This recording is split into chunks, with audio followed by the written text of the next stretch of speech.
Bien, entonces esta es la segunda charla que tenemos sobre educación saludable, un ciclo de charla que estamos realizando con motivo de el ámbito educacional. Estamos trabajando desde los alumnos, los apoderados y los docentes. La semana pasada hablamos sobre bullying escolar, que era orientado hacia los escolares. Hoy día vamos a hablar sobre la efectividad en el rol parental, que es para los apoderados y los padres. Y la próxima semana vamos a trabajar sobre la humanidad detrás de el docente, el profesor, el educador. Uy, ahí. Entonces, hoy día nos vamos a concentrar en qué nos referimos con la efectividad en el rol parental. Y vamos a tratar de definir a qué nos referimos cuando hablamos sobre la efectividad. ¿Cómo se mide la efectividad? Y tradicionalmente hemos medido la efectividad en base a qué? Al éxito, ¿ya? El éxito entendido como aquello que nosotros queremos que nuestros hijos alcancen, como logros, ¿bien? Entonces, siempre el éxito se mide en resultados, en lo que finalmente acontece. Es difícil medir un resultado de forma a priori. ¿Cómo vamos a saber cómo va a ser el resultado hasta que llega el momento de elaboración? Por ejemplo, ¿en qué momento se podría medir a un padre sobre su rol con su hijo? Difícil, porque es cuando el hijo ya crezca o tenga su habilidad ya desarrollada. Entonces, ¿cómo podemos interceder? ¿Cómo podemos ir viendo cómo lo vamos haciendo? ¿Bien? El éxito lo que busca es tener un resultado que sea, ya sea de satisfacción por aquello que hemos deseado o querido o proyectado, o también con el cumplimiento de las expectativas que hemos generado. Esto es lo que yo necesito para mí o lo que yo busco concretar. Y también de nuestras necesidades.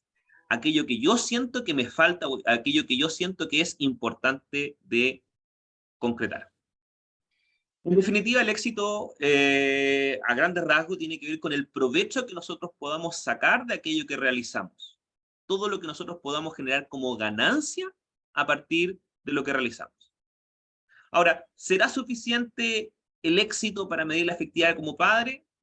Difícil, porque hoy en día, y sobre todo hoy en día, hablamos mucho más de que queremos que nuestros hijos, además de ser exitosos, que sean felices, que haya un goce, que haya un disfrute. Y en nuestra vida podemos decir que ha sido un viaje, un camino, llegar al punto de ser felices, de disfrutar lo que realmente hacemos. Entonces, para ir adhiriendo la felicidad al éxito y lo que queremos como efectividad, es que tenemos que entender que, primero que la felicidad puede ser entendida tanto como un estado anímico como un estado mental. La felicidad entendida con algo, como algo que yo me siento feliz, es algo que está en mí y yo puedo sentirlo en mí, pero también puede ser visto como un estado mental desde una actitud, desde un mindset, una mentalidad de que yo elijo ser feliz. Pese a las circunstancias, pese a las condiciones, pese a los momentos que estamos viviendo, yo elijo ser feliz. ¿Bien? Entonces puede ser vista dentro de una situación donde yo puedo disfrutar con felicidad o puedo prepararme mentalmente para enfrentar las cosas a través de la felicidad. Tiene que ver mucho con el mundo desde la afectividad, de aquellos vínculos que nosotros formamos, que son importantes para nosotros, que nos enriquecen, que nos hacen sentir de manera placentera, que nos hacen sentir de forma segura. Las relaciones que nutrimos a lo largo de nuestra vida, que nos significan y también significamos para ellos. Tiene que ver también con propósitos, objetivos que nos planteamos en la vida, el qué es lo que vamos a lograr y qué sentido tiene esto para mí.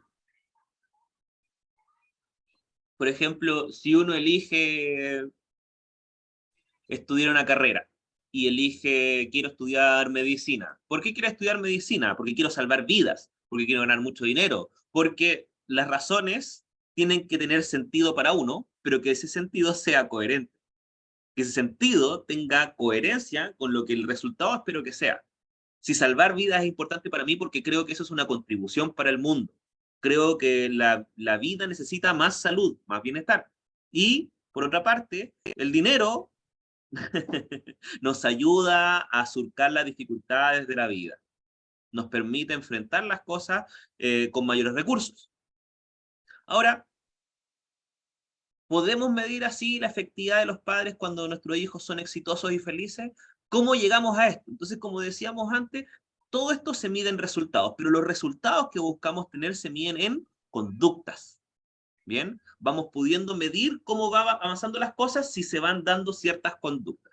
Entonces podemos decir que lo primero que tenemos que tener en consideración, más allá del éxito, más allá de la felicidad, es que nuestros hijos sean personas funcionalmente competentes, ¿ya? Que sepan manejarse a nivel básico comportamental. Entonces vamos a agregar un concepto que se llama las necesidades básicas psicológicas, y como el nombre lo dice, es lo básico que una persona necesita para funcionar adecuadamente en un mundo, en el mundo que vivimos. ¿Bien? Entonces, se descompone en tres características. Hemos hablado de esto anteriormente en la charla, en el trabajo, en la felicidad en el trabajo, pero hoy día lo vamos a abordar desde la parte formativa. Entonces, una de las características principales de la necesidad básica psicológica es que sea autónoma la persona. Autonomía para que la persona tenga cierto grado de independencia, que sea autosuficiente, que sea capaz de hacer las cosas por sí mismo. ¿Bien? Queremos que nuestros hijos sean independientes, queremos que nuestros hijos sean capaces de hacer las cosas por sí mismos y no dependan luego de otras personas para lograr lo que se proponen. Queremos que sean personas responsables, porque si son independientes, tienen que ser responsables en cuanto a sus decisiones, en cuanto a sus acciones, en cuanto a todo lo que en el fondo tienen que realizar. Que sean personas competentes, que tengan los recursos necesarios para poder enfrentar las dificultades, que tengan herramientas y que sepan cómo utilizarlas de forma satisfactoria, que se sientan capaces de hacerlo, porque a veces uno puede sentir que uno sabe o puede hacer cosas, pero no se siente lo suficientemente capaz al respecto. Pese, y tiene que ver con temas de autoestima, tiene que ver con temas de seguridad, ¿bien? Pero entonces tiene que ver con una sensación de capacidad al respecto. Manejar la herramienta y tener la confirmación de que así es, de mí mismo. Y finalmente, en el espacio relacional, tenemos que crear individuos, tenemos que formar a nuestros hijos para que sean personas sociales. Todo el mundo es un ser social. Todas las personas son seres sociales y necesitan herramientas para relacionarse. Entonces, vamos a hablar mucho desde el respeto. Queremos que nuestros hijos sean respetuosos, pero vamos a entender el respeto como un acuerdo de formas conductuales y comportamentales en el cual nos vamos a relacionar de una forma adaptativa en un medio social, ¿ya? Es decir, ¿qué es lo que yo quiero o espero en mis relaciones y cómo yo espero también ser y que sean conmigo? Así como lo relacional tiene que ver, perdón, lo respetuoso tiene que ver con la forma en que yo me adapto a un medio social, también tengo que establecer límites sobre que, qué es lo que yo quiero en esta relación y hasta qué punto. Qué punto para mí no es aceptable, por ejemplo. Entonces, tenemos que tener tanto la habilidad relacional como para poder adaptarnos a las situaciones, pero también establecer los límites para no pasarnos a llevar a nosotros mismos. ¿Ya? Entonces, estas son las necesidades básicas psicológicas que cualquier persona debiese manejar.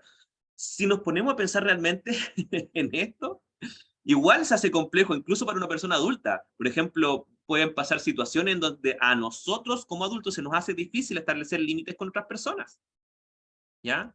En que esperamos a veces el respeto de los demás, pero cómo también lo ofrecemos nosotros en conducta, o en temas de independencia, en responsabilidad, me siento capaz. Entonces, por eso es importante entender que esto es un espacio que es necesario. Si es difícil para un adulto, imagínese para un niño, pero es el mejor momento para poder formarlo o fomentarlo. ¿Bien? ¿Será suficiente con esto para poder ser felices, para decir, estoy siendo eficaz como padre? Al parecer, en la actualidad ya esto no es suficiente. Esto es suficiente para un punto básico, un punto inicial, basal de lo que yo quiero que en el fondo mi hijo pueda surcar las dificultades de la vida. Pero también nos vamos a proponer desde un ángulo desde el bienestar. No solo quiero que mi hijo o mi hija sea una persona funcional en el mundo, sino que también sea una persona que disfrute del mundo, que viva.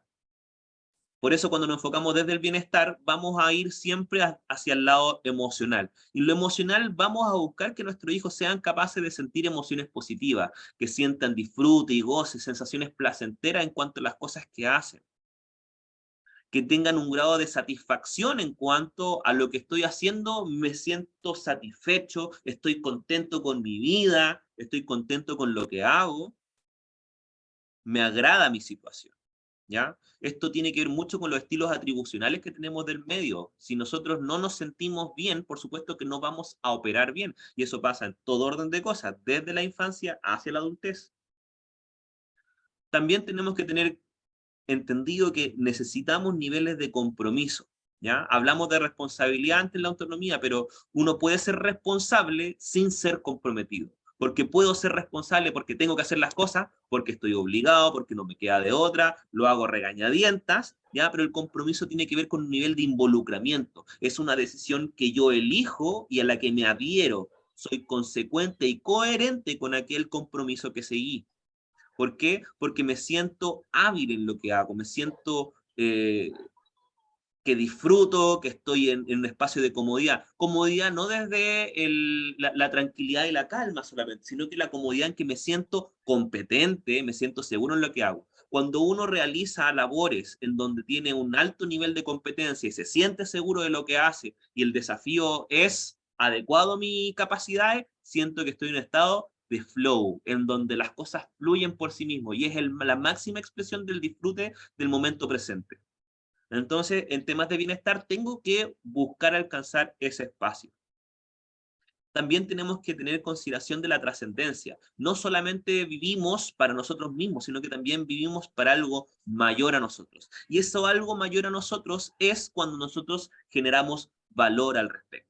¿Y qué valores tenemos? Valores fundamentales, por ejemplo, algunos pueden nombrar la familia, algunos pueden nombrar, qué sé yo, la estabilidad o la seguridad, algunos pueden establecer desde la mirada más ambiciosa lo que quiero alcanzar en mi vida, pero al final el valor es algo subjetivo y es algo que uno adquiere desde sus propios principios, ¿ya? Y el valor es algo que levanta el peso de lo que sea que nosotros estamos eligiendo. Uy, ahí voy a tomar tu mensajito.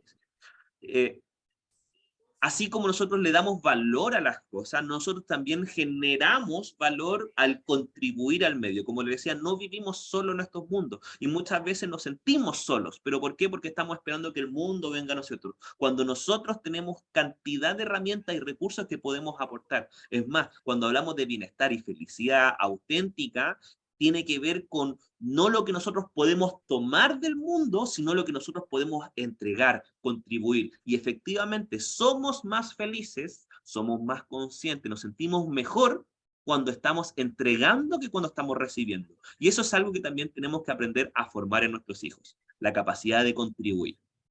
Bien, ahora entendiendo cómo es que nosotros vamos a tratar de alcanzar esta efectividad como padre, entendiendo que hay necesidades que son básicas, hay que alcanzar puntos de bienestar y felicidad, bueno, hay que entender también cuál es la materia prima con la que estamos trabajando. Nuestros hijos, si bien cada persona es un mundo, pero también cada una de estas personas que son mundos viven etapas que todo el mundo pasa, que es la infancia y la adolescencia en estos procesos. Y la infancia y la adolescencia no son el mismo, no se procesa de la misma manera. Entonces vamos a entender a qué nos referimos con esto. Primero entendamos que la infancia y la adolescencia se dan distintas etapas, distintos ciclos. La infancia se da desde los 0 a los 10 años, aproximadamente, pero la adolescencia ocurre desde los 12 a los 18 años, donde se alcanza supuestamente el mayor acto de madurez y de conciencia. Ahora, ¿por qué pasarán estos 2 años, de los 10 a los 12? ¿Ya? Es cuando ocurre este proceso de la preadolescencia, la preparación de la infancia y la adolescencia, en donde se empiezan a generar todos estos cambios que dan paso a la adolescencia. Ahora, ¿por qué dejo esto en rangos? Porque la infancia no necesariamente va a ser de 0 a 10, eso es un rango, ¿ya? Porque puede que la infancia se postergue un poco más, puede que el proceso madurativo, ya sea físico o mental, no se dé a los 10 años, puede que se dé a los 11, puede que sea a los 12, incluso se puede dar hasta los 14 en algunos casos más extremos, ¿ya? Hay un rango que se va dando de acuerdo a temas biológicos, a temas psicológicos, a temas sociales, ¿ya? Y lo mismo en la adolescencia, también puede ser más temprana. Uno puede tener cambios comportamentales, cambios físicos, también antes de los 12 años. Por eso trato de que se establezca que hay un rango, un periodo ahí, pero que se entienda que que hasta los 10, generalmente, ya estamos hablando de infancia. Y para adelante podemos estar hablando de preadolescencia o adolescencia. Ahora, ¿Qué es lo que ocurre principalmente en la infancia? Primero vamos a hablar de la propiocepción. Y estamos hablando de que el niño comienza a tomar conciencia de sí mismo, comienza a apropiarse de sus características, de su fisiología, de su sentir, de su conciencia, ¿ya? En el fondo, el niño está aprendiendo a conocerse. Durante la adolescencia está caracterizado por los cambios hormonales. Y esto es es muy divertido, uno que ya lo vivió, que lo está viendo terrible, ¿ya? Pero cuando tú pensabas como niño que por fin ya estoy teniendo estabilidad, sé lo que soy, sé quién soy para el mundo, sé lo que estoy haciendo, empieza a generarse una serie de cambios porque yo voy cambiando, porque mi cuerpo está cambiando, porque mi mente está cambiando, porque lo que siento está cambiando. Entonces hay una serie de cambios físicos, mentales, hormonales, fisiológicos, químicos, cognitivos, que nos llevan a ser una persona distinta a la que éramos durante la infancia. Durante la infancia se condensa todo lo que es el aprendizaje. Somos como esponja, estamos buscando adquirir, apropiarnos de toda la información que va a nuestro alrededor, ya sea que esa información quiera estar con nosotros o no quiera estar con nosotros. Nosotros adherimos todas las cosas que vamos aprendiendo en ese proceso de infancia. Pero durante la adolescencia está la rebeldía. Nos rebelamos ante aquello que nosotros previamente conocíamos y también nos rebelamos ante las figuras de autoridad. ¿Quiénes son? Los padres, los profesores, todas las personas que en el fondo me han dicho cómo han sido las cosas. ¿Por qué nos rebelamos? Porque la conciencia que teníamos durante la infancia ha sido irrumpida por nuevas formas de pensar, y estas nuevas formas de pensar han sido impulsadas por los cambios hormonales, cambios cognitivos, cambios en nuestra forma de sentir. Todo lo que nosotros dábamos por sentado hoy día aparece desde un nuevo cuestionamiento. Entonces, desde nuestra nueva percepción, desde nuestro nuevo sentir, empezamos a cuestionarnos todo. Entonces, desde la infancia vamos a estar explorando todo aquello que nosotros sentimos. Aprendemos a sentir nuestras emociones, a vivir la alegría, a vivir la tristeza, la rabia, aprender a expresarla y gestionarla adecuadamente, ¿ya? Pero desde lo que son las emociones más básicas del sentir. Las emociones entendidas como una herramienta, un recurso adaptativo para dar respuesta a los estímulos. Durante la adolescencia se empieza a complejizar todo aquello que sentimos y empieza a profundizar en escalas sobre lo que sentimos a nivel de sentimientos. Ya no es simplemente una emoción que sentimos, sino la interpretación que le damos a lo que sentimos, el sentido detrás de lo que sentimos. Eso es lo que se le llama el sentimiento, es como la interpretación lingüística, lo que me estoy diciendo de lo que estoy sintiendo. Ya no es como algo rico me siento feliz, es por qué comer algo rico me hace feliz. Ahora me siento triste, ¿debería comer algo rico para estar feliz? Hay niveles de complejidad con respecto a esa felicidad, pero esa felicidad que me da es momentánea. No me siento feliz todo el tiempo. Y si quiero sentirme feliz todo el tiempo, ¿se debe estar comiendo todo el tiempo? Bien, se empiezan a mezclar. Bueno, para los que vieron la película Intensamente, ahí habla un poco también de cómo se van mezclando estas capas de emociones. Durante la infancia, como hablamos al principio, está todo esto que es la propiocepción, que es la conciencia de mí mismo, la conciencia de mí mismo en el mundo. ¿Quién soy yo para los demás? ¿Cuál es mi rol? ¿Qué es lo que hago? ¿Qué es lo que tengo que hacer? ¿Dónde pertenezco? ¿Bien?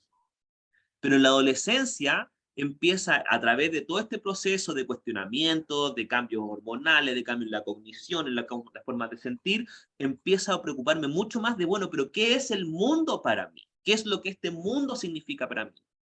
¿Bien? Empiezan a haber cambios sobre la percepción de la realidad. Ya no son las cosas como eran o como me han dicho que son, sino que yo las entiendo de una forma distinta porque las siento, porque las comprendo, porque las pienso desde otra parada. Ya desde mi forma en lo social, bueno, es dónde pertenezco y por qué pertenezco aquí, según qué característica y qué es lo que yo quiero. Empiezo a compararme durante la adolescencia, cosa que en la infancia no se da. Si se fijan, cuando ustedes dejan en un grupo de niños, de infantes, los niños se acercan, se conectan, juegan, interrelacionan de forma más natural. En la adolescencia es más difícil, ¿ya? porque hay espacios subjetivos que están ahí en constante tensión. ¿Bien? Ahora, para profundizar un poco más en el desarrollo cognitivo y los cambios que se van dando, durante la infancia hay que entender que lo que se empieza a desarrollar es el pensamiento concreto, las bases, ¿ya? Lo que es y lo que no es. No hay mucho espacio bueno, sí para la imaginación, pero de cosas concretas, pero no para la abstracción de la idea, no para la idea subjetiva. No hay subjetividad. Las cosas son o no son. Si me dicen que es este mouse, ¿cierto? Si lo tiro se va a caer, entonces se va a caer. Y no hay ninguna posibilidad. Por eso los experimentos de física, cuando cambian la percepción de realidad de las cosas, es maravilloso para los niños, porque explota su pensamiento concreto. ¿Ya? Ahora, ¿qué es lo que pasa con el pensamiento concreto? Es que además empezamos a entender las cosas de forma lógica, en temas de causalidad, causa y efecto. Si yo me porto bien, no sé, mis papás me van a felicitar, me van a comprar aquello que yo quiero. Si me porto bien, a final de año el viejito pascuero me va a traer los regalos. No hay un nivel de complejidad detrás de eso, hay unas pausas lógicas. Si es que hay un resultado de acuerdo a una conducta, entonces se estimula la conducta y se alcanza el resultado. Pensamos de forma lógica, ¿bien? Y asimilamos toda la información. Como hablamos del tema del aprendizaje que hay en la infancia, estamos en un constante estado de adaptativo, en que vamos asimilando toda la información. No solamente lo que nos dicen, sino que muchas veces también lo que vemos. Las conductas que observamos de la gente, las vamos haciendo propias. Nos vamos convirtiendo en aquello que vivimos y aquello que vemos y sentimos. Ahora, durante la adolescencia cambia. El pensamiento que empezamos a desarrollar es el abstracto. Empezamos a desarrollar creatividad en cuanto a las subjetividades, en cuanto a las cosas que empezamos a complejizar justamente. Ya veo que, bueno, ¿cuál es la correlación entre que yo me porte bien y a fin de año el viejito pascuero me trae mis regalos? ¿Ya? ¿Existirá el viejito pascuero? ¿Ya? Porque empezamos a desarrollar más allá de la lógica, sino que el razonamiento. ¿Ya? En donde generamos orden y estructura a los pensamientos, a las ideas, para que haya coherencia en la consecución del evento. Y si me dicen que el viejito pascuero entra por una chimenea y pasa por todas las casas de todo el mundo en una sola noche, quizás por razonamiento, ahora me doy cuenta que eso no es posible. Y empieza todo el cuestionamiento. Cuestionamos todas las cosas porque las cosas que nosotros habíamos visto de forma lógica y sencilla en respuesta a un resultado, hoy día se complejizan porque no son tan simples, no son tan sencillas. No veo la realidad de lo que se haga. Por eso hay mucho cuestionamiento de la lógica de los padres. Es como, hazme caso porque sí, y por autoridad los hijos hacían caso. Y yo diría, pero ¿por qué te tengo que hacer caso? ¿Cuál es el razonamiento detrás de eso? Desde el desarrollo socioemocional, en la infancia, hay que aprender a gestionar nuestras emociones. Como dijimos antes, aprendemos a expresarlas, aprendemos a entender lo que sentimos, aprendemos a regular también nuestros estados emocionales, como decíamos antes, como una forma adaptativa a nuestros medios, como respuesta de supervivencia incluso. ¿Bien? Aprendemos también a identificarnos en nuestros pares. Si se fijan bien, los niños buscan similitudes para poder verse en un otro, pero también buscan diferencias para ver también lo que no son. Entonces, en esa identificación están viendo lo que son y lo que no son. Hay estudios que muestran, bueno, más que nada desde la teoría freudiana, psicoanalítica, habla que el proceso de identificación ocurre cuando el niño es capaz de verse reflejado en el espejo. Es decir, para un adulto, por supuesto que la persona que está en el espejo soy yo, pero para un niño que todavía no logra ese estado, no identifica que la persona que está en el espejo es uno. ¿Bien? Todavía no abstrae sus propias características en sí mismo. Entonces es importante entender que esa identificación se da a partir de uno y de su medio, de quienes me rodean. Durante la adolescencia, más que gestionar nuestras emociones, estamos explorando esta nueva forma de sentir. Como dijimos que había cambios hormonales, cambios fisiológicos, químicos, neurológicos, ya vamos a explorar esta nueva forma de sentir. No vamos a entender simplemente que las cosas son tan sencillas o tan simples como decían. Estar alegre es estar feliz, estar contento. No, pero porque hay cosas malas que me hacen alegre. ¿Ya? Exploramos esta nueva complejidad detrás de lo que sentimos. Hay una resignificación de las cosas que entendimos antes. Las cosas que nosotros vamos viviendo, las cosas que nosotros vamos tomando como ya, esto es uno, esto es dos, esto es tres, esto es A, esto es B, esto es C, ¿ya? Las vamos resignificando a partir de nuestras nuevas experiencias que se van dando en nuestra nueva forma de compartir y comunicarnos con otros, en cómo nos vamos identificando con nuestros pares, en figuras de autoridad, jerárquicamente, en base a nuestras características o nuestras diferencias. Y por eso es que ocurre también este proceso que es la reidentificación.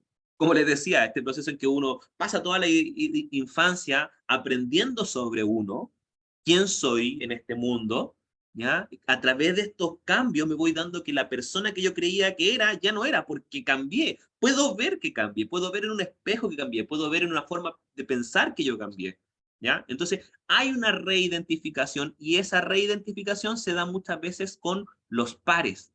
En la infancia las figuras más importantes son de la familia, pero en la adolescencia empiezan a ser los pares, porque ahí empiezo yo a verme representado.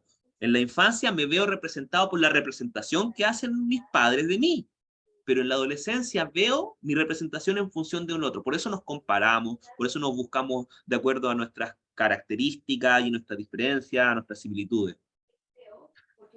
Entendiendo todos estos desarrollos cognitivos, socioemocionales, vamos a ver ahora cuáles son las herramientas que necesitamos como padres sostener con nuestros hijos. Entonces, está muy de moda hoy día trabajar desde lo que se habla como crianza respetuosa, pero también le vamos a agregar la crianza positiva, que no solamente tiene que ver con respeto, que el respeto por supuesto que es importante, pero también cómo proponemos conductas más positivas y benéficas para nuestro hijo.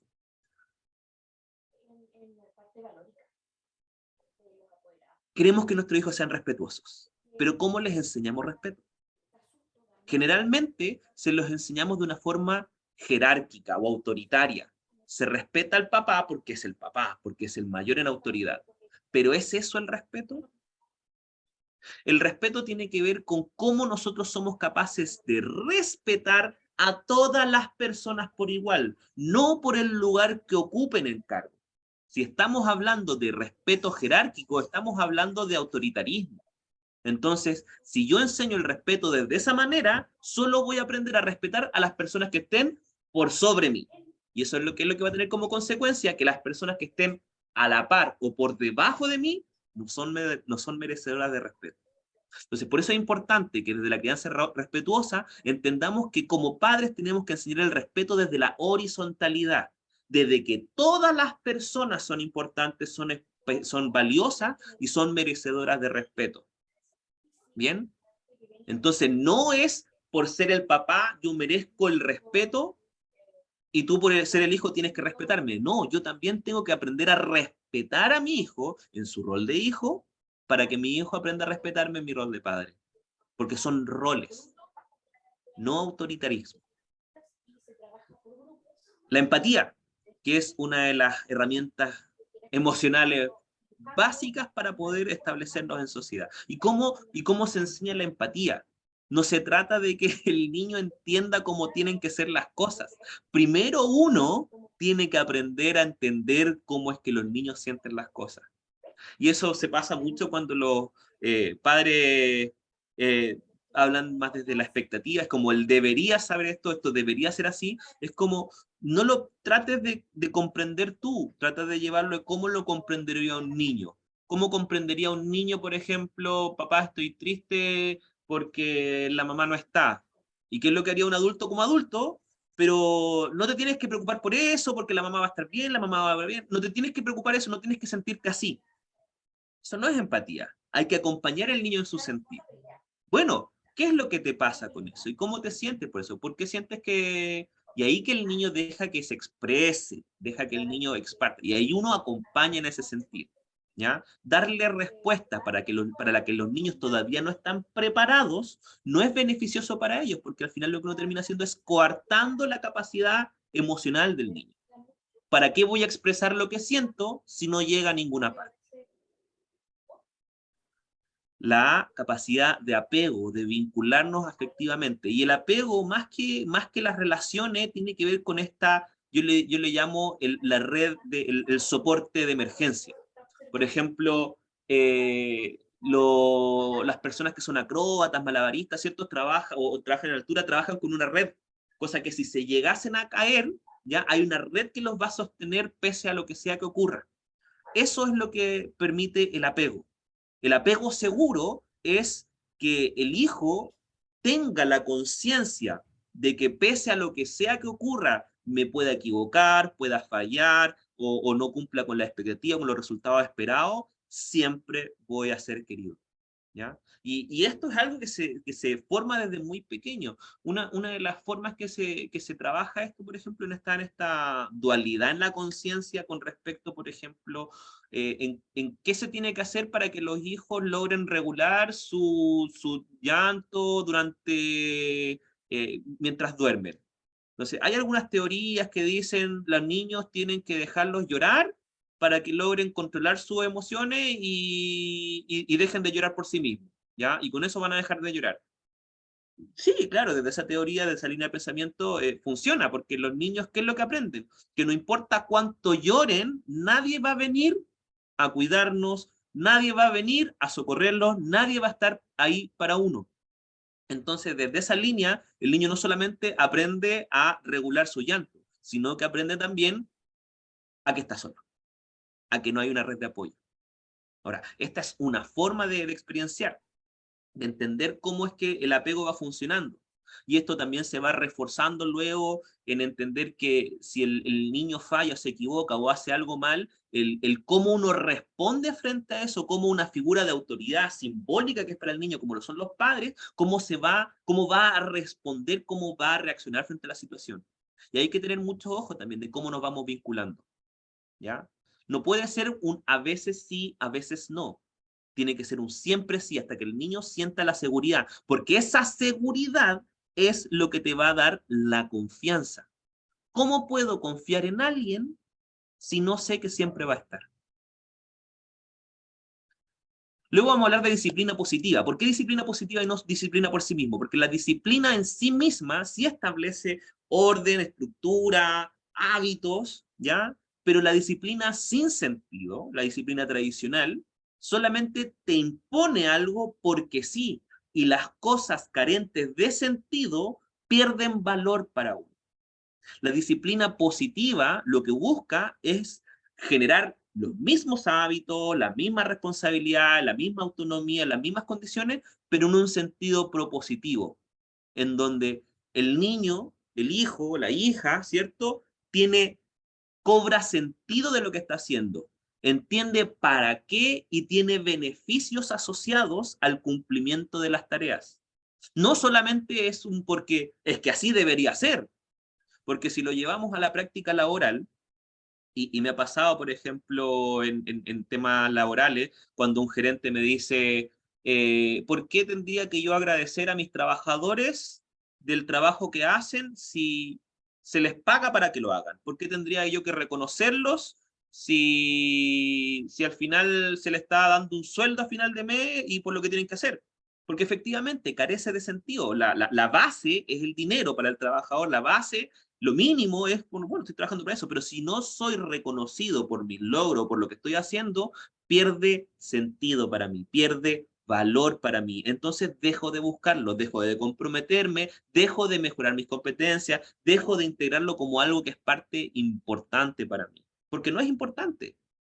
¿Por qué? Porque nadie me lo hizo ver como tal. Y eso está de la mano con el tema del reconocimiento. Y una de las cosas que más nos cuesta hacer el reconocimiento. Todos buscamos reconocimiento, todos buscamos ser reconocidos por la pareja, por la familia, en el trabajo, no, todas nuestras relaciones. Pero ¿cuánto nos cuesta reconocer las cosas? ¿Cuánto nos cuesta reconocer a las personas? Y los niños aprenden esto de nosotros.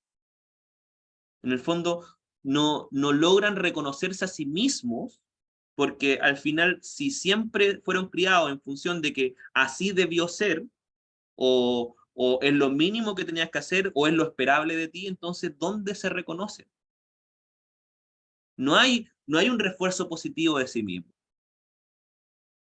Tenemos que también trabajar la flexibilidad mental. Nuestras ideas no pueden ser rígidas. Cuando son rígidas, nosotros traspasamos esa información rígida a nuestros hijos. Y eso los hace más ansiosos, más estrictos en su forma de sentir y más críticos y autocríticos sobre las cosas.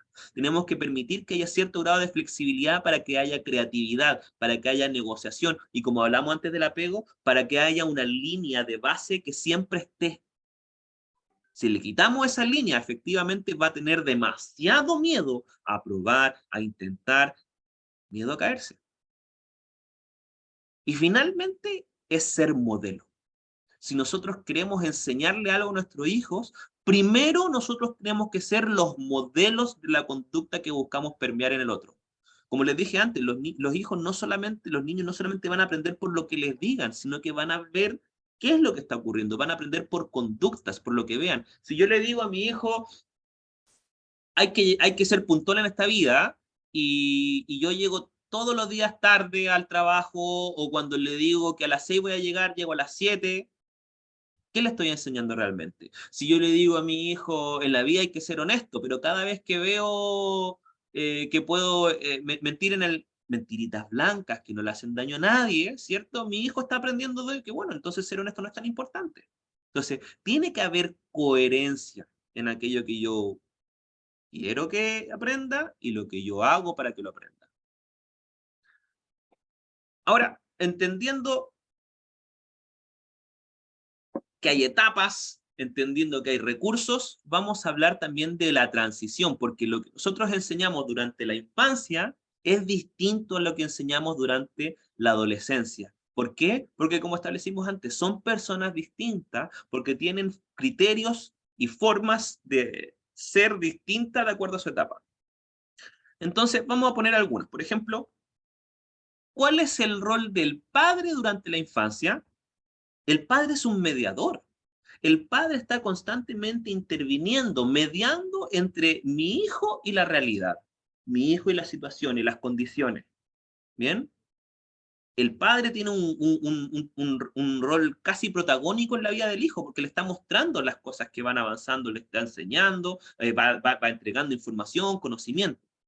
Pero en la adolescencia pierde ese rol protagónico, pasa a ser un rol secundario. El protagonista pasa a ser el adolescente. Entonces el padre tiene que tener un rol de acompañante, ¿bien? De cómo yo acompaño, guío y cuando el hijo quiera. Para que se entienda esto en un sentido gráfico, me imagino que todos los padres primerizos, en los primeros años de vida de sus hijos, seguramente en su casa llenaron de bloqueos de seguridad, pensando en todas las cosas, en todos los lugares donde el niño podría hacerse daño, pusieron rejas, pusieron cosas en los bordes que eran muy angulosos para que no se pegara, cosas en el suelo por si se caía, ¿ya? Ese es un padre mediando con la realidad del niño, buscando la suficiente comodidad como decía antes, la red sólida para que el niño no le pase nada. Pero en la adolescencia no podemos entregar ese tipo de realidad. ¿Bien? En esa situación de adolescencia, los padres pasan a ser más como un pasamanos, como un fierrito que está en el camino. Es decir, el adolescente va a transitar la vida y cuando lo necesite, se va a apoyar. Esa es la figura que necesita aprender a ser el padre.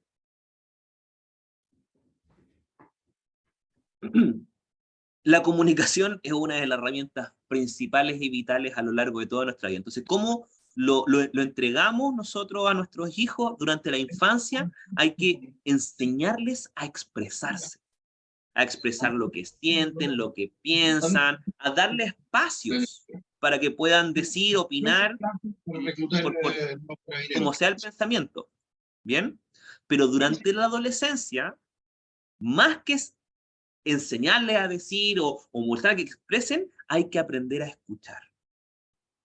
Como padres, hay muy poco que nosotros podamos decirle a nuestros hijos durante la adolescencia, porque va a ser todo cuestionado. Tenemos que aprender a ser mejores oyentes, porque al aprender a ser mejores oyentes, vamos a ser más asertivos en lo que luego les digamos. Si no sabemos escuchar, luego no sabremos qué decir. Y el adolescente nos va a desafiar. Nos va a desafiar. ¿Por qué nos va a desafiar? Hablamos de que hay una distinción entre este proceso, pero ¿por qué se genera esta desconfianza? Y se lo planteo de esta forma. ¿Qué pasaría si de un día a otro, o quizá ya no de un día a otro, pero todas las cosas que me habían dicho y yo entendía como que era una verdad absoluta, de repente me doy cuenta que era mentira? El viejito Pascuera no existe, el hada de los dientes no existe, eh, ¿qué más podría ser? Todas las cosas, quizás como padres se le van a ocurrir más cosas, pero todas las cosas que como padres le dijimos a nuestros hijos, que al final no eran. Que fue quizás, claro, algo desde la intención positiva, algo para mantener la inocencia, pero si sumamos las cosas, eh, hay un grado de desconfianza que se genera ahí. Porque si mi padre, si mi madre fue capaz de decirme cosas que no eran y yo me las creí, ¿qué tipo de confianza yo voy a generar con ellos? Si no sé si lo que me dicen es real o no. Entonces, por eso es importante entender que hay que saber escuchar a los adolescentes en su propia realidad, aunque puede que uno desde su experiencia diga, eso está mal, está equivocado, ¿ya? Hay que saber escucharlos para poder entenderlos. No imponerles cómo deben ser las cosas, porque lo más probable es que la confianza no sea la misma que nosotros creemos que era cuando estaba durante la infancia. La seguridad también es algo muy importante para poder entregar y proveer a nuestros hijos. Durante la infancia, la seguridad tiene que ver con la estabilidad, que las cosas sean estables, seguras, constantes, ¿ya? A los hijos les cuesta mucho a sujetarse a los cambios, y como están muy ligados desde el yo en el mundo, van a asociar de que todas las cosas que ocurren son causales por sí mismos. Si hay problemas, es por mi culpa. Si pasa algo, es por mi culpa. Entonces necesitamos generar espacios de estabilidad, ¿ya? Durante la adolescencia nos vamos a enfocar más en la afirmación. Pero ojo, cuando digo afirmación no se trata de afirmar todo lo que diga el adolescente, ¿ya? No se trata de decirle que sí a todo y que todo está bien. Se trata de afirmar la situación que le toca vivir al adolescente, que ya de por sí es tremendamente caótica y desestructurante y es difícil y angustiante, ¿bien? Entender que hay una realidad que seguramente como padre no voy a entender, pese que la viví hace muchos años, pues hace muchos años esa forma cambió, ¿ya? Entonces hay que aprender a afirmar esas situaciones que si para los adolescentes es angustiante, aprender a aceptar, bueno, puede serlo, y afirmar en esa postura. Si nosotros no nos aliamos a ello, en esa figura de acompañante, en que nos vean como realmente un aliado, ¿qué posibilidad hay de que entonces nos permitan aconsejar, guiar, acompañar, enseñar? Entonces tenemos que aprender a aliarnos con nuestros hijos durante la adolescencia, afirmándolos en su situación y pudiendo mostrarles alternativas, amplitud. Si solamente lo contradigo, le digo, no, eso no, está mal, eso no, eso, ¿qué? Me convierto en el enemigo, me convierto en el villano. Por eso hay tanta rebeldía, porque los padres no saben aliarse con sus hijos. Y si no saben aliarse con sus hijos, entonces se villanizan. Los fundamentos, las bases que necesitamos entregar a nuestro hijo. Entonces, hablamos de estabilidad, pero también hablamos de estructura. Hablamos anteriormente de la importancia de la disciplina, de los hábitos, de que nuestro hijo en el fondo tengan cierta conciencia de qué se tiene que hacer o cómo funcionan las cosas. Pero durante la adolescencia, lo que más vamos a establecer es el pensamiento crítico. Es establecer cuáles son los criterios que estoy utilizando para analizar o para cuestionar lo que estoy diciendo. ¿Bien? Si tomamos todo para atrás, todo parte de la confianza. Si confía en mí como padre, para asimilar los criterios que yo estoy aportando. Porque si no confío, entonces no importa lo que yo le diga, no me va a tomar en consideración. ¿A quién le va a tomar en consideración? A sus pares. Y los criterios que no son bien evaluados, generalmente llevan a malas decisiones. La autopercepción. Y esto es algo muy importante, es cómo nos vemos nosotros mismos. Y esto cambia a lo largo de nuestro proceso formativo. Durante la infancia vamos a tratar de establecer la autoestima. Y la autoestima es la valoración que tengo de mí mismo. ¿Ya? Piensen esto. La estima que uno tiene como persona se formó de una mayor manera, o la parte más importante durante nuestra infancia. Y eso significa cuánto valor nosotros fuimos capaces de reconocer en nosotros mismos. Eso es lo que nos va a dar mayor seguridad o mayor confianza en nosotros mismos. Esa parte del valor, de lo que es importante, de lo que reconozco, de mis capacidades, se da durante la infancia. Pero durante la adolescencia está el autoconcepto. Y el autoconcepto es la opinión que tengo de mí mismo. La opinión que tengo de aquello que soy, de aquello que pienso, de aquello que cómo me veo. ¿Bien? Entonces, el autoconcepto va de la mano de la autoestima.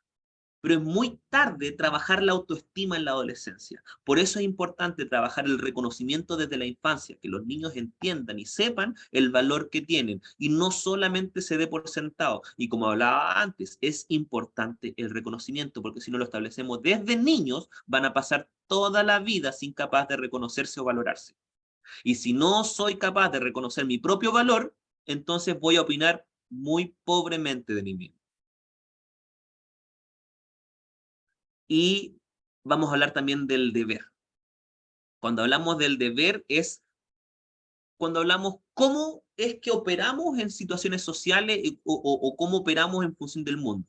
En la infancia es muy importante que los niños aprendan a contribuir. Y aquí voy a establecer las dos cosas al tiro. Vamos a hablar de la responsabilidad adolescente y no en la infancia. ¿Por qué? Porque hablar de responsabilidad es un concepto complejo para que un niño logre asimilarlo. Porque la responsabilidad tiene un sentido. ¿Para quién? Para el adulto, para la persona que toma responsabilidades al respecto, pero un niño no está en esa parada. No está en esa misma sintonía categórica. Los niños no son responsables. Entonces no busquemos enseñarle responsabilidad en eso. En ese momento lo que necesitamos enseñarles es aprender a contribuir, aprender a que pertenece, importante, el sentido de pertenencia a un grupo determinado y cómo contribuir en ese grupo determinado. No debiésemos dejar que los niños no hagan nada, debiésemos impulsar y motivar a que los niños aporten, contribuyan. Obviamente no les vamos a pedir todas las cosas, pero ese algo. ¿Por qué es importante? Porque cuando las personas no saben que pueden contribuir, siempre van a delegar en un otro, no van a ser capaces de reconocer sus propios esfuerzos. Entonces nunca se van a ver como importantes en un proceso mecánico, que es como luego en la adultez, en cualquier trabajo, cada persona es importante en lo que está haciendo y cada persona influye y impacta en la labor del otro. Pero si nosotros no aprendemos desde la contribución, desde lo que hago es importante para mí y para mi medio, y el medio impacta en mí, eso me va a seguir toda la vida. Cuando los niños aprenden a contribuir y a través del reconocimiento y la gratitud empiezan a apreciar que contribuir es bueno y es importante, recién ahí cuando pasan a la adolescencia es que lo resignificamos en responsabilidad. Ya no es un tema de que ahora que eres grande te vas a hacer cargo de estas cosas, sino que ahora que eres grande vas a tomar conciencia de que esto que tú estás haciendo es responsabilidad. Le enseñamos al revés. Tratamos de tomar conciencia cuando los niños no tienen despierta esa conciencia. Lo que tenemos que hacer es aprovechar que en la infancia el pensamiento es concreto y enseñarle a través de conducta. Ya, tú haces esto para que yo haga esto y yo hago esto. Y todos contribuimos. Y después eso se toma como una responsabilidad, con un sentido, para que los adultos, a los adolescentes, luego sí cobren sentido en la responsabilidad y sí sea de su interés. Porque si yo paso toda mi vida sin infante, sin contribuir, sin ser un aporte, y después se me exige que sea responsable, ¿cómo lo voy a tomar? Si se me está imponiendo algo que nunca antes tuve que realizar o fue importante para mí. Ya, bueno, como competencia hay montones. Nombré 6 solamente para empezar a encuadrar esto, pero son muchísimas. Si quieren profundizar en alguna, por supuesto lo podemos hacer después. Ahora, hay que entender también que no hay una forma específica, no hay una fórmula que te diga esto es lo que uno tiene que hacer.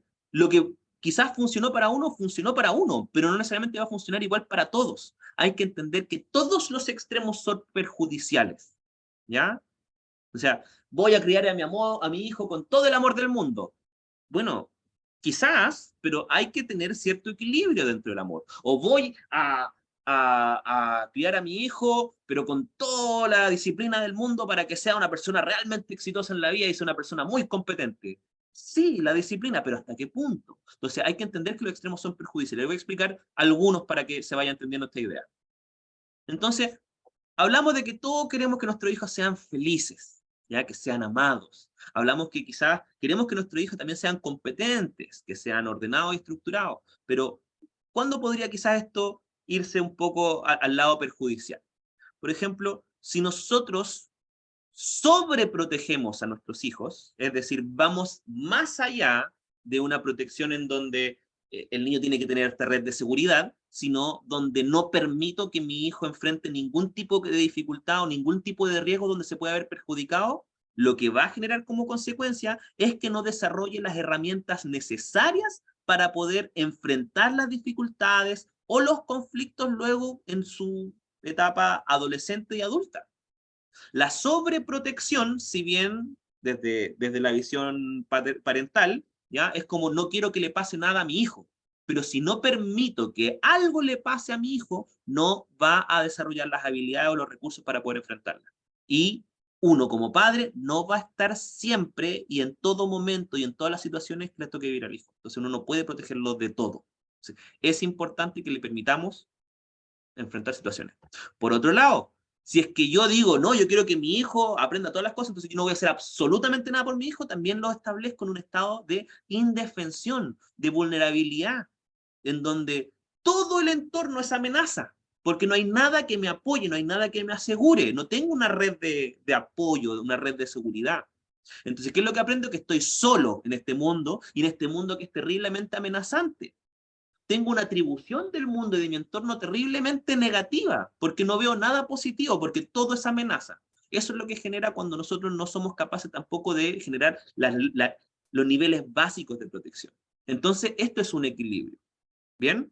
Saber cuidar a nuestros hijos, pero también permitirle espacios en donde enfrenten las situaciones sin que se sientan absolutamente y completamente vulnerados. Por eso no hay una fórmula específica, sino que es un juego que se va dando. ¿Qué es lo que pasa cuando nosotros, desde el amor y todo lo que queremos, creemos que nuestro hijo tienen que enfrentar la vida y tienen que tomar sus decisiones por sí mismo y le voy a decir que sí a todo porque la experiencia es la madre de los aprendizajes, ¿ya? Cuando uno es completamente permisivo con sus hijos, los hijos, como les decía, tienen pensamientos concretos. Si no hay una consecuencia detrás del acto, entonces puede efectivamente hacer lo que se le antoje. Entonces, ser absolutamente permisivo no va a generar que el niño genere una apropiada conciencia. ¿Por qué? Porque durante la infancia no la va a desarrollar. Va a desarrollar otras cosas que luego como conciencia va a creer que como adolescente puede hacer lo que se le antoje y no tiene ningún tipo de consecuencias. ¿Ya? Necesitamos establecer que sí, efectivamente, el niño tiene que tener permisos para poder experimentar, pero estos tienen que ser también filtrados y dosificados por sus figuras de autoridad. Por otra parte, cuando los padres son absolutamente intransigentes, es decir, no les permiten nada a los niños crecen en un estado de frustración constante. Y no va a ser una frustración en el sentido de que, bueno, cuando sea adulto se va a dar cuenta de por qué hice lo que hice. Cuando sea más grande va a poder hacer las cosas que... No, va a estar frustrado al orden de que apenas pueda hacer las cosas va a ser un desborde, porque lo prohibido llama, lo prohibido atrae. Entonces tú mientras más le digas que no a algo, ese no, ese algo va a ser más objeto de deseo, va a estar más de que quiero y deseo. Entonces, pasa mucho que cuando son chicos que han sido, eh, bueno, demasiado coercitivos en el sentido de cómo son controlados durante la infancia, cuando llegan a la universidad y se tratan de ir a estudiar bien lejos, cosa que los papás no puedan controlarlo, son un desmadre. O sea, hay un destape total porque todo aquel control que se hizo sobre sí ya no está. Y ahora pueden experimentar todo con un estilo de alevosía y fuera de criterio y fuera de límites. Entonces la intransigencia absoluta y la permisión absoluta no lleva a ningún buen resultado. Se busca un equilibrio, ¿ya? Entre que haya permisos para experimentar, pero también haya control con respecto a lo que vaya a experimentar.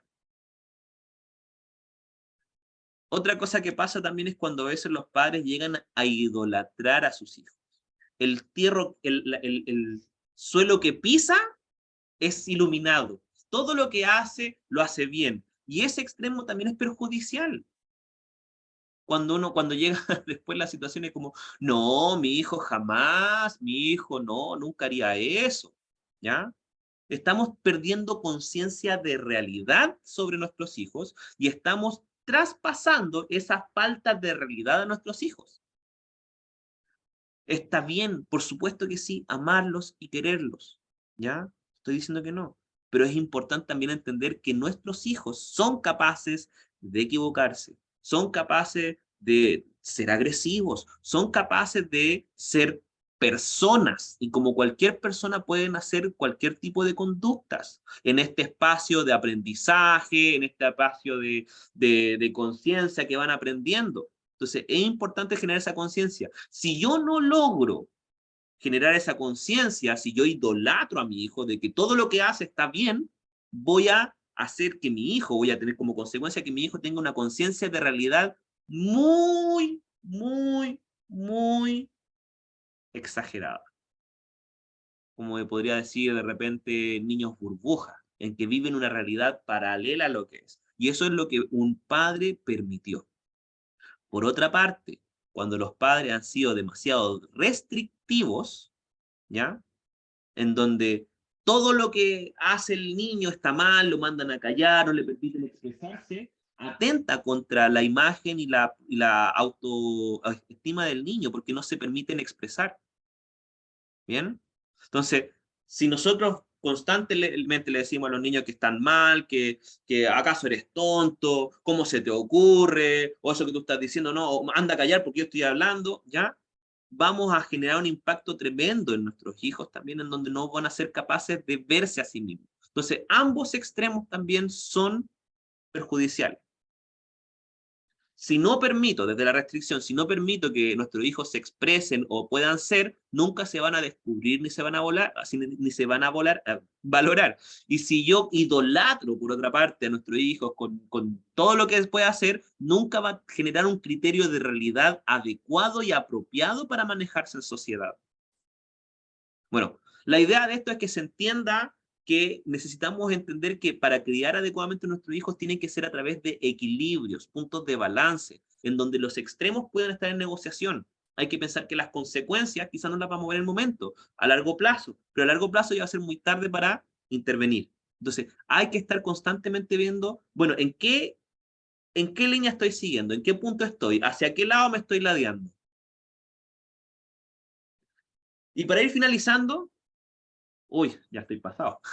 Para ir finalizando, le voy a pasar un par de lemas que le va a servir mucho como padres para ir finalizando en cuanto a cómo voy a ir relacionándome con mis hijos. ¿Bien?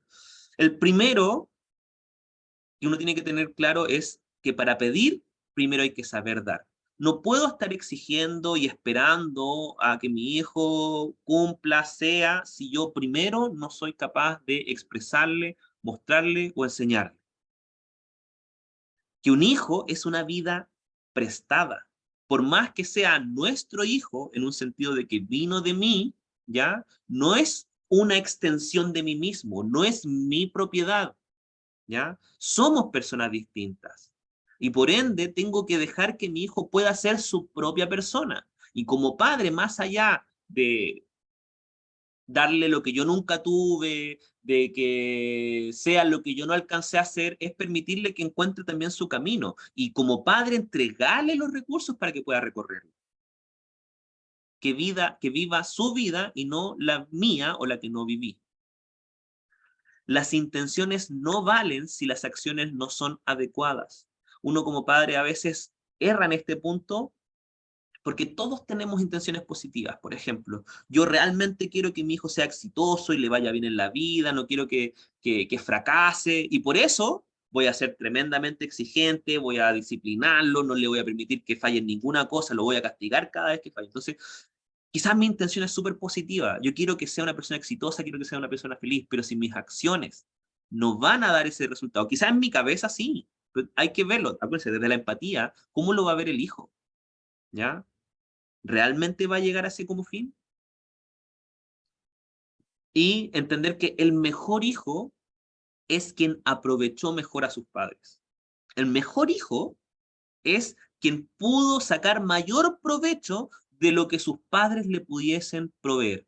Y eso no tiene que ver que el padre tiene que tener todas las capacidades, todos los recursos. Tiene que, en lo posible, tratar de disponer, de entregar, de proveer de esos recursos de la mejor manera para que su hijo los aproveche. Y una última frase para ir cerrando hoy día, y esta es bien dura. El problema con el aprendizaje de los padres es que los hijos son los maestros. Lo que más nos cuesta de ser padres es esta relación jerárquica en donde uno como padre siente que tiene que enseñarle todo al hijo. Pero al final son los hijos los que nos van a poner a prueba a nosotros. Son los hijos los que nos van a desafiar. ¿Y en qué nos van a desafiar? Efectivamente en aquello que es difícil para nosotros. Si tenemos algún problema que no hemos resuelto, con nuestros hijos van a aflorar y nos vamos a ver obligados a tener que desarrollarlo si queremos realmente aportarle en su desarrollo, en su crecimiento. Si no estamos dispuestos a hacer eso, siempre vamos a estar chocando con ellos, porque vamos a estar chocando realmente con nosotros mismos. Nuestros hijos son los maestros de nuestro propio crecimiento como persona.